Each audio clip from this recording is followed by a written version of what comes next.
Tonight on a very special episode of One More Match. Hello and welcome back to the Nxtus podcast, the NXT US podcast. We're back with NXT. It's season 1, episode 2. The bedding-in period has occurred, and now it's time to see the rest, or at least some of the rest, of our NXT rookies. The first episode came with a bit of a vengeance. Definitely did show itself up to be a strong contender and a genuine, likable, intriguing show. But how will episode 2 do? And do you have anything to say before we actually get into the episode? We are wild and young. We are wild and young. Sorry, no. Yeah, I took a long break from fucking episode 1 to episode 2, lads. I just thought last week going for a 20-minute walk, and then I ended up taking nearly an hour. I went to charity shops and shit and got a Subway. Oh yeah, I'm full of Subway and I'm happy. All I recommend is don't take a foot long up the hole. That's all I have to say. Fantastic. The dark match for today's show is Slam Master Jay defeating the wrestler formerly known as Tyler X. So we are not interesting enough to be on NXT, either of them. Doesn't Tyler X eventually get onto NXT? A bit with Kurt Hawkins, yeah.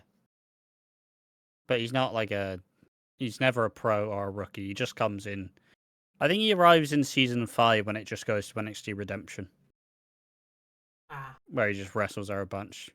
Where they had the people who just didn't do anything, like fucking JTG, fucking Darren Young, Titus O'Neil, all these EC or Derek Bateman. All the cunts. All of the cunts. I still love that. Maybe. I enjoy that period. There's a lot of good stuff. Well, there was a lot of stuff I enjoyed as a kid. I'll reiterate that. But yeah, who the fuck knows if we get there. I guess just very quickly before we get into it, me and Ash were having a discussion, and I say me and Ash came to me with this discussion. We were having a discussion because obviously the whole gimmick is you have a mentor, you have a pro, and basically a mentor and a rookie, up and coming wrestler. And Ash said to me, who would be the worst wrestler to be your mentor? And Ash obviously went first. After he asked the question, I went Benoit, and I pissed myself laughing because you imagine you're like a kid who wants approval from his dad. Are you proud of me, Chris? Cheers, Chris. Yeah, it's gonna be like, Dad, I made you a drawing. Are you proud? Thanks, Dad. It's just 500 squats. Oh, Dad. You only eat eggs, steak, and eggs. But I'm lactose intolerant. That's dairy. It's not even the same thing. Yeah. I said Stu Hart because imagine just stretch him. Technically, Finch would count because Finch just would absolutely just get battered, kid. Just absolutely get battered. Another one would be Bruce Hart. It's just okay. The thing about wrestling is, kid, you got to put yourself out there. You got to be in every single angle, like you are, Bruce. Exactly, every single angle.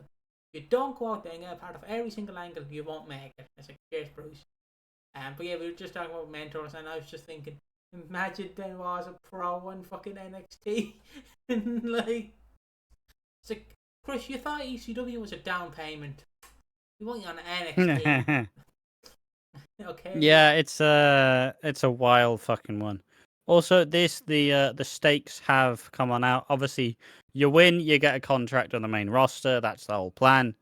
But also now there's the voting system. A rookie's success or failure will be determined by the votes from the WWE pros. The main catch, though, is the pros cannot vote for or against their own rookies. So, yeah, it's ultimately, if only a pro likes you, doesn't matter. They can't vote for you. But also fucking William Regal will be like, I fucking hate Skip Sheffield. Get him out. That's not even a work. That's a shoot. I mean, that's like most people in the wrestling industry, really.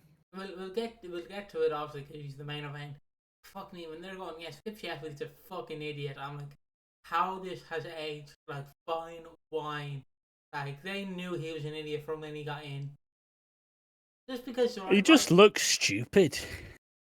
Oh, Ryback, yeah. Yeah. I mean, I say that as someone who is an idiot. Like he's like, am I a trained wrestler? No. Was I in the fields wrestling for $6? No. Do I have smartness? No. But I am a wrestler now. Fuck off. Fuck off, Skip Sheffield. The match card is as followed. Darren Young taking on David Otunga, which did go longer than 37 seconds. You have Wade Barrett taking on Daniel Bryan. And then the main event is Justin Gabriel and Matt Hardy taking on Skip Sheffield and William Regal. Honestly, the kind of format of the show is very bizarre. We did genuinely have like 22 minutes of matches. Yeah. So if you take out the 5-minute Raw recap segment. But no, yeah, it was an alright show. It kicks off very hot as the first match does generally go to Darren Young taking on David Otunga. The difference in this match is obviously Darren Young's a bit more ready to go. He's also a bit more ruthless this time. He's a bit more prepared to fucking wrestle.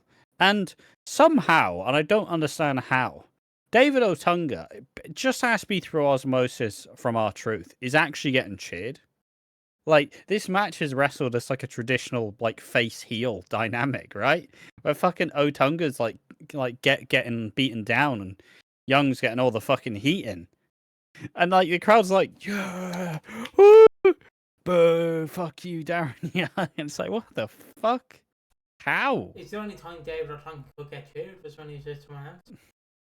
Exactly. But this match kind of slowly through the match, you can see Punk start to kind of think that Darren Young's not entirely garbage. He starts off like not paying attention, but through the match, which goes 9 minutes, he slowly gets more and more intrigued.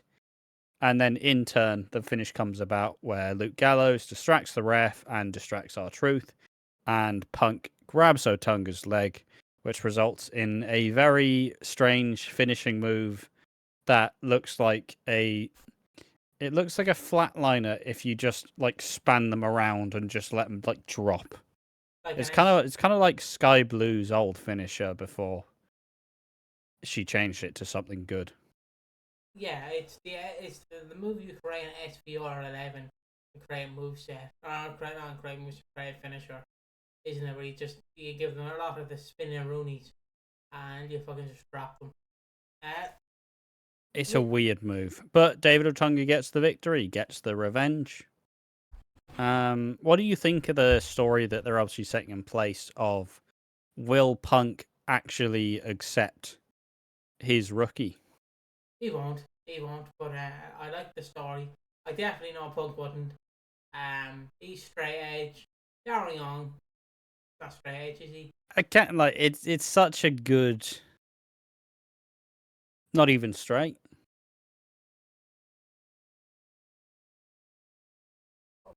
No, not a problem with that. Not a problem with that. It's delayed, but here you go, I guess. It's delayed. There you go. Great. Right, I don't know why you decided to go. How'd you take so long to find the soundboard every time? It doesn't move places. It's always in the same place. Because I just have my Discord and OBS on one screen, that's right. Oh, okay. But yeah, interesting little story. Darren Young, a bit more heelish than he was this week, looking for more approval than CM Punk. And yeah, like I said, it's you could tell that the concepts were there for how they actually want these like rookies to develop, right? So that happens. Then you have a backstage promo where Daniel Bryan's getting taped up because of his fucking back injury from last week, where it's still red.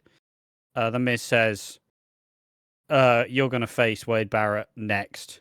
Good luck," and then slaps him on the fucking side, like it's like someone when you have sunburn, like, nice one, smash off you fucking cunt, fucking shit. What have you fucking done that for, you bastard? The old, yeah, fuck those cunts. Yeah,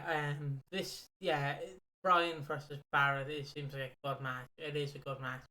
I love Jericho where he's talking about the highs and the lows of wrestling, where WWE is the level you have to make it. And I'm just like, Jericho, fucking hypocrite now. Like, what are you doing in the second company, huh? What are you doing in the secondary company now, Jericho? I thought you wanted to bring the highs of the highs. What are you doing selling out 10,000 arenas in 10,000 arenas? Selling out 10,000 seats in arenas. What are you doing, Jericho? Come back to the big leagues where we can love you. If you come back to the big leagues, I actually won't watch. So thank you. Yeah, pretty much. He comes come back to back to WWE. I'm not fucking watching his matches. but at least Triple H wouldn't give Jericho in 2024 30 minutes. you say that, but if Jericho's like, Hunter, they love me, Hunter. You'd be like, oh, go on, then. Nah, he fucking wouldn't. Go on, Jericho. Someone say he's never even been a big fan of Jericho. He walks into Triple H's office and you think he's going to be like normal, like, hello, Triple H, nice to meet you. He walks in and goes, I'm the learning tree. Oh, here we go. Fucks off. He's in gimmick. Come on, Hunter, give me time. Come on. Paul. Starts calling him Paul. But yeah, next match is the match we mentioned. Wade Barrett versus Daniel Bryan. Barrett gets his opening. Oh, fucking hell. It's bare knuckle fighter in England and in Europe. I'm a bare knuckle boxing champion. But I could only line my pockets for that for so long. Here's where the big money's at. And then it's a nice little 2-minute match. Bryan's still hurt from the injury. Fucking very quickly gets wastelanded and fucking sent to oblivion. And I did make the joke that that's the first and last good-looking wasteland. Mm-hmm. You prefer is the Barrett Barrage the one with the elbow? The bullhammer. Bullhammer, yeah. You prefer the bullhammer? Oh, it's so much better. It's so much of a cooler move. Bring back the bullhammer. Come on, But I do love the wasteland as to how shit it is. Come on, Stu Bennett. Release up them boots one last time. Come on.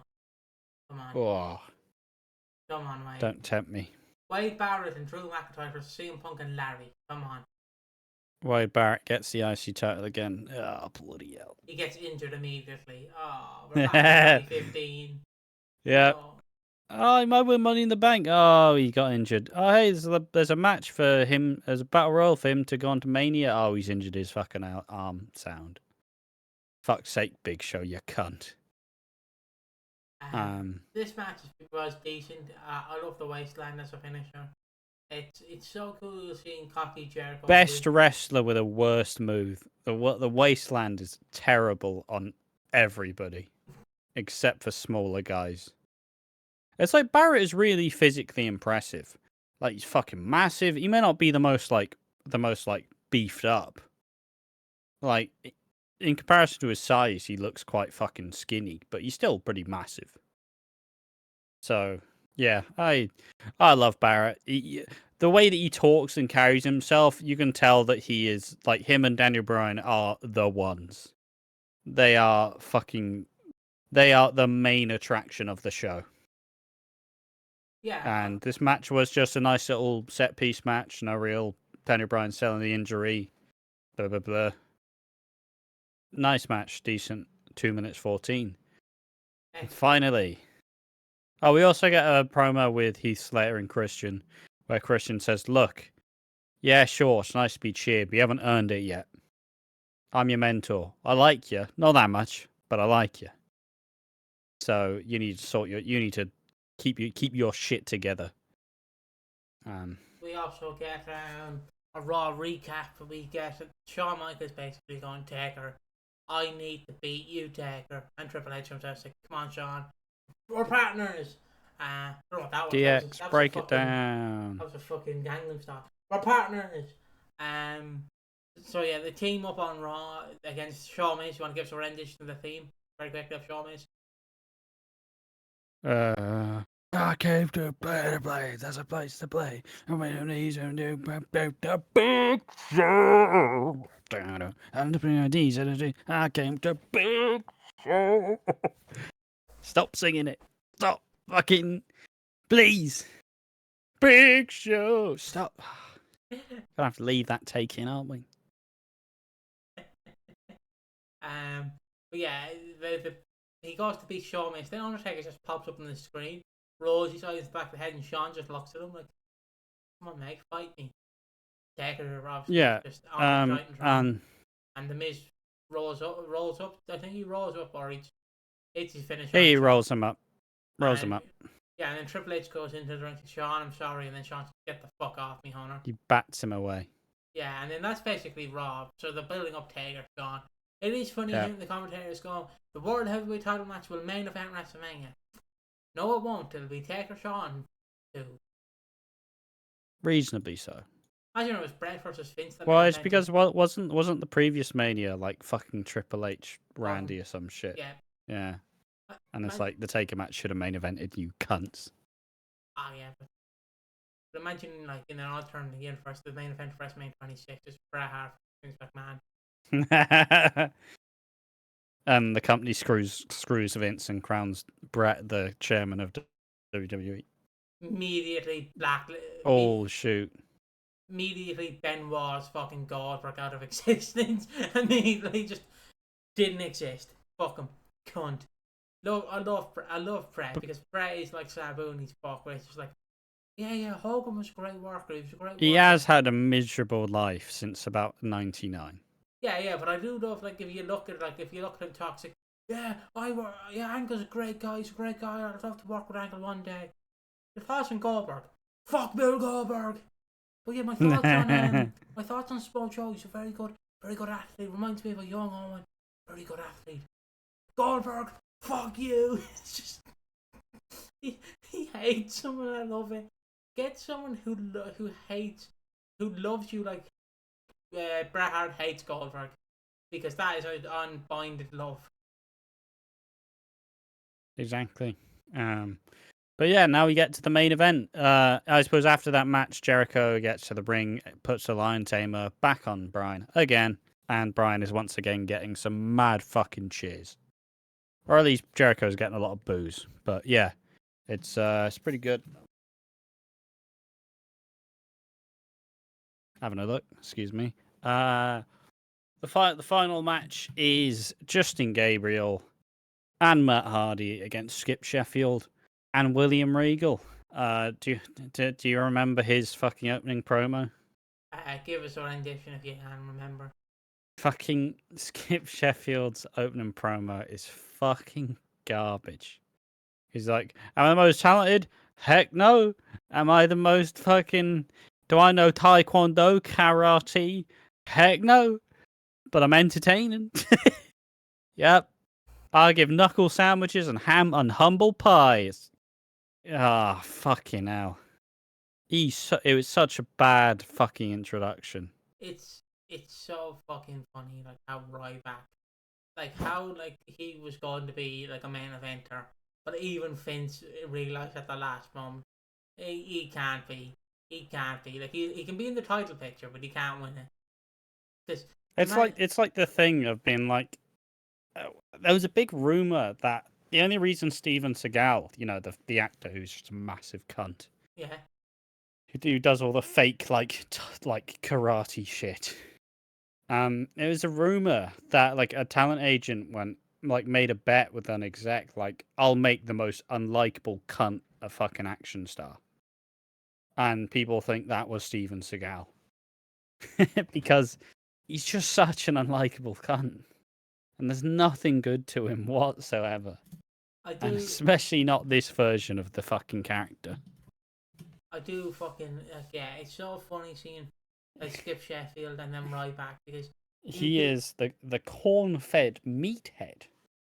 he definitely is a meathead in real life. Like He's a everyone, fucking idiot. he's a he's a fucking tool. Like the way I describe it is Ultimate Warrior, when he at least hated WWE, admitted he hated it. They had a little dispute. They went, okay, you can sell my action figures, but that's about it. You can put me in the games, that's about it. Don't talk to me, Vince. Ryback. WWE literally pay him $500. I think it's $500 like in royalties for like to use him in the archives. Fucking 500. I'm a top guy. I'm like, Ryback, you're not the Ultimate Warrior. I'm gonna trademark my name so they can't use my name. Oh no, he changed his name to Ryback. That's what I said. Yeah, he changed his name to Ryback so they can't sue him. He said you trademarked it. Yeah, no, they didn't really like trademark, and then he changed his name so they couldn't trademark it anymore. Yeah. What a fucking tool. But then he was never on the indies anyways. Like, yeah. He wouldn't go on the indies. Like he seems like that cunt who wouldn't. He'd be like, the indies are below me. I deserve to be in a major league promotion. but pretty much everyone described him as he is green, he's unsafe, he's fucking shit. He is overrated, he is a cunt. I mean, that is literally everyone that's just who CM has Punk. said anything about him. But like we said in the previous episode, Bret Hart had Goldberg, CM Punk had Ryback. But I'm just sorry we never got Ryback versus Goldberg at least once. Just to see who would hurt who. Like, would Goldberg accidentally hurt Ryback, or would Ryback accidentally hurt Goldberg?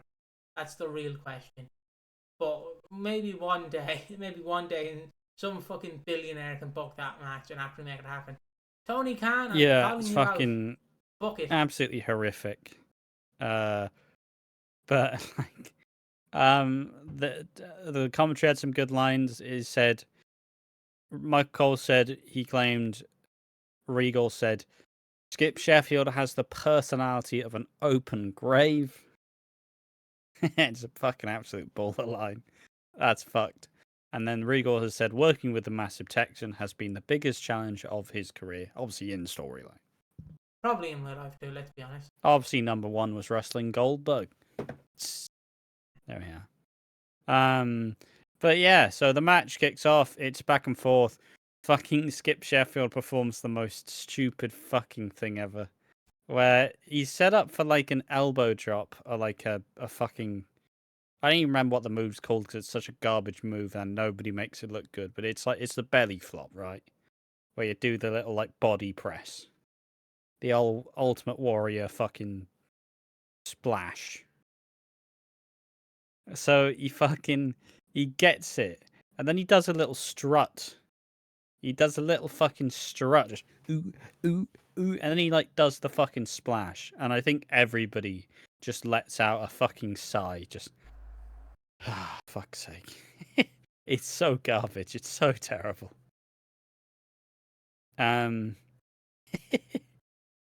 But yeah, eventually it's just Regal keeps yelling at Skip Sheffield. Skip Sheffield keeps arguing despite being a fucking stupid moron. And Matt Hardy and Justin Gabriel's chemistry works in the end, where Regal shouts at Skip Sheffield, but Hardy hits him with a twist of fate, and Gabriel, who's still wearing his Justin Angel gear, which buckled me as well, because obviously in FCW he was called Justin Angel. They only changed it to Justin Gabriel in NXT. So he's still got the massive A on his trunks. He's still got an angel on his tights. Like, he did not have enough time to change his gear. Also, in his entrance, he came out looking like Nyla Rose with the little flat, little t-shirt thing over him. Which is funny because Nyla Rose could definitely whip his ass. Yeah, manhandle him. And yeah, so Hardy hits Regal with a twist of fate, and Justin Gabriel hits the very beautiful 450 splash for the victory. And this being the first time a rookie pinned a pro. Would you love to see if who would you love to see hit a 450 splash out of a giant? If a giant had to hit it. Who are you going for? I'm going for Craig Ollie to hit. Who? Like, if you... Oh, Greg Khali. I heard Greg Ollie. Who the fuck is Greg Ollie? Yeah, I don't want any fucking massive cunt hit 450. I don't want someone to die. almost. Fuck it, we're killing someone. Fucking King Kong Bundy. What about Abdullah the Butcher? Oh no, yeah, had to tie this, didn't he? Oh fuck. I mean, he's not gonna be bleeding on him. I'm trying to think of a fat wrestler. Like that's what I'm trying to think of. Big Daddy, giant, Shirley Crabtree. What? Go on. Or Giant Haystacks. There you go. Big Daddy came out and hit a 450. It buckled me. But yeah, that's NXT. I enjoyed this episode. William Regal again being told, "You're William Regal. You'll amount to nothing." I mean, it's also because MVP was supposed to be Skip Sheffield's mentor, so they had to draft him in very late. And yeah, it's kind of hilarious, decent episode, interesting to see all of the new rookies, and it's nice to see some of the little storylines develop. Anything else about this NXT? No, I think it's time we end it there at 26 minutes. We are coming up short for about half an hour of an NXT episode. We should have a recap of what we said last week.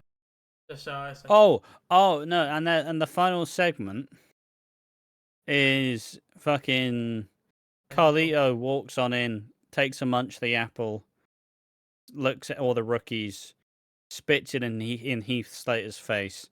And for some reason, Heath Slater's not allowed to get that upset. Like, if some cunt spits apple in my face, I'm throwing hands. But Heath Slater just kind of has to stand there with apple in his face, like, really, man? Really? he said, Spitting an apple in my noggin? not British. You dirty bastard. You dirty little bastard. What are you doing? Spitting an apple in my face? Who are?